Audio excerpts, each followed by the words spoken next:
All right, let's dive right into the world of the common loon. I bet most folks recognize this striking bird, especially our Canadian listeners. From the loonie, your $1 coin. Oh, for sure. A real icon up here. Yep. Today we're going to uncover some fascinating facts about this captivating symbol of the wild. And we'll be drawing on excerpts from pasted text for this. Get ready to learn things about the common loon you probably never knew. Oh, I think there's always something new to discover, even for those who think they know these birds well. I think you're right. And to kick things off, maybe we can start with that iconic look, those bold black and white feathers, especially during breeding season. Oh, right, when they have that glossy, almost greenish black head. Exactly. And those intricate white markings on their wings. Like they're dressed up for a special occasion. It's true. But then come winter, they switch to a more, grayish plumage? Yeah, subtle shift, but it makes you wonder, like, why? Evolutionarily, I mean, maybe better camouflage during the winter months when everything's a bit less vibrant? Good point. Good point. It really highlights how every detail ties back to survival somehow. Okay, but let's talk about something really impressive. They're diving.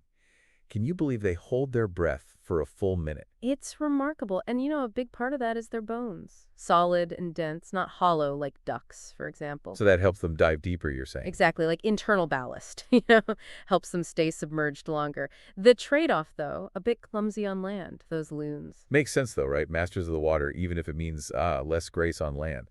Now, while we're talking adaptations, those piercing red eyes, they're pretty hard to miss. Ah, yes, those eyes. Scientists think they help them see underwater, even when it's murky. Wow, so they can spot fish in those conditions. Amazing. It really makes you realize how different their world must be. Totally different sensory experience, I'd imagine. Okay, back to their diet for a second. You mentioned they primarily eat fish, right? Like perch, sunfish. Oh, yeah, and minnows. Smaller fish, too. And if you look at their beaks, those long, sharp, pointed, perfectly designed. It's true, they really are specialized for that, huh? But speaking of fish, loons can get pretty possessive of their prime fishing spots, especially, during breeding season? Fiercely territorial, then. Defending their nesting sites, the surrounding waters, all of it. They'll chase off intruders, put on big displays, splashing, calling, even fights sometimes. I bet that's wild to see, all that aggression from these, usually serene birds. It is, but think about it, right? These lakes are their everything. Home, food, where they raise their young. They've invested a lot. Yeah, so protecting it makes sense. It's not just the fish, it's about securing the right environment for their offspring, right? Right. And speaking of environment, they seem to prefer large, clear, freshwater lakes. Yeah, a lot in northern forests, Canada, Alaska, Minnesota. I think even Maine has some, right? Lots of great loon habitat in those areas. They love spots with small islands or those sheltered shorelines. Perfect for nesting, keeping the young safe from predators. But here's something interesting. Those young loons, they actually spend their first few years at sea. Wait, really? Before they even try to breed? That's surprising. It is. We're still not completely sure why. Maybe they develop certain skills at sea, or build up strength before the demands of breeding. It's still a bit of a mystery. Wow, that's fascinating. Okay, well, I'm really curious to know more about their family life then, especially since we just touched on breeding. Well, one thing that stands out is that they're monogamous, often form lifelong pairs, return to the same nesting sites year after year. And they share parenting duties. They both build the nest, incubate the eggs, usually 1 or 2 eggs in a clutch, and then take care of the chicks together. That's really impressive. They really are devoted partners, huh? And of course, we can't talk about loons without mentioning those iconic calls. Oh, yeah, those call. And it's not just one sound, there's the wail, the one that echoes across the lake, especially at dusk. So haunting. I love that sound. It's used for communication between mates, families, and it carries incredibly far across the whole lake sometimes. Wow. Okay, but what about that tremolo, that almost shivering sound? Oh, right, the tremolo. That's an alarm call when they sense danger. Something's not right. Yeah, it always sends chills down my spine, like a primal warning. It is a bit unsettling. And then you have the yodel, the territorial call. Each male has slightly different yodel. Oh, really? So each lake is like a chorus of slightly different yodels? Exactly. It's like their signature, marking their territory. Shows how even within a species there's a lot of individuality. But those calls, as beautiful as they are, they also remind us of the threats these birds are facing, sadly. Right, because despite being such a powerful symbol, they're up against some serious challenges. They are, unfortunately. Pollution, habitat loss, and climate change, for starters. And then you have lead poisoning from discarded fishing tackle, all big threats to their survival. It's sobering, isn't it, that a creature so well adapted for the wild is facing threats caused by us, by human actions? It really highlights how fragile their existence is, despite their strength and resilience. It's true. There's clearly so much more to learn about the common loon. I feel like we've only just scratched the surface here. Oh, yeah, definitely. There's always more to discover, more to understand. Yeah, it's a tough reality. But their resilience really is amazing. They've thrived for so long in the face of natural challenges. It just makes you hopeful that they can adapt to these new ones, too, with a little help from us. I hope you're right. It's a wake-up call for sure. But, before we get into the conservation stuff, I'm still hung up on those physical adaptations. We talked about the solid bones for diving, but what about their feet? Anything special going on there? Oh, absolutely. Their legs, see, they're positioned way back on their bodies, which is great for powerful thrust in the water, but makes them a bit awkward on land. So to compensate, they've got these lobed toes. Lobed toes sounds kind of prehistoric. What does that even mean? Think of it like little paddles on their feet. They spread out when they swim, increase the surface area, provide more propulsion, like built-in flippers, basically. Wow, so not just powerful swimmers, but incredibly efficient, too. That's amazing. And I bet those lobed toes give them great maneuverability underwater, right? Exactly. It's not just speed, it's precision. They need to be agile to chase down those fish, like underwater ninjas. Ha ha, I love that. Stealthy, precise, deadly efficient. So we talked about how long they can hold their breath, but how long do they actually live?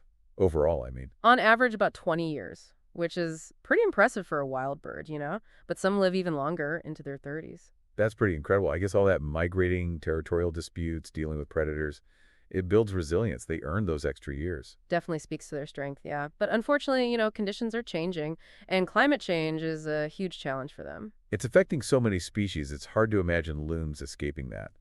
What are some of the specific ways it's impacting them? Well, their breeding grounds are a big one. See, as temperatures rise, the lakes are warming up earlier in the spring, and it messes up their nesting cycles. It's like their internal clock is out of sync.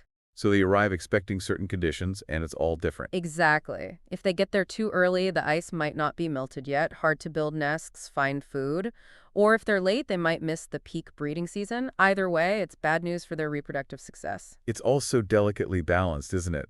Like one little change can have this huge ripple effect. That's the thing, even small temperature changes can have consequences for the whole ecosystem. It makes you realize that protecting the common loon isn't just about that one species, right? It's about the whole web of life. Exactly. We're all connected, We're part of this grand tapestry, and what we do affects everything. So what can we do? Beyond being mindful of our footprint, I mean, are there specific actions that can help? Oh, for sure. Supporting organizations that are working to conserve loon habitat is huge.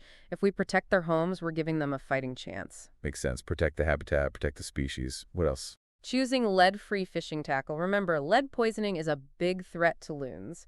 Switching to alternatives can make a huge difference in reducing to exposure. Yeah, those little lead sinkers seem so insignificant. But they accumulate, right, at the bottom of lakes. Yeah. And loons, they mistake them for food, ingest them. It can be devastating. Lead poisoning, yeah. Weakness, paralysis, even death. It's scary how something so small can have such a big impact. It shows you the power of our choices, both positive and negative. But I think beyond the practical steps, there needs to be a shift in perspective, too. We need to recognize the value of these creatures. I agree. They're more than just a symbol on a coin. They're a vital part of a healthy ecosystem. And just beautiful, Their grace in the water, those haunting calls. It's like a window into another world, isn't it? Ancient and timeless, and we're so lucky to share this planet with them.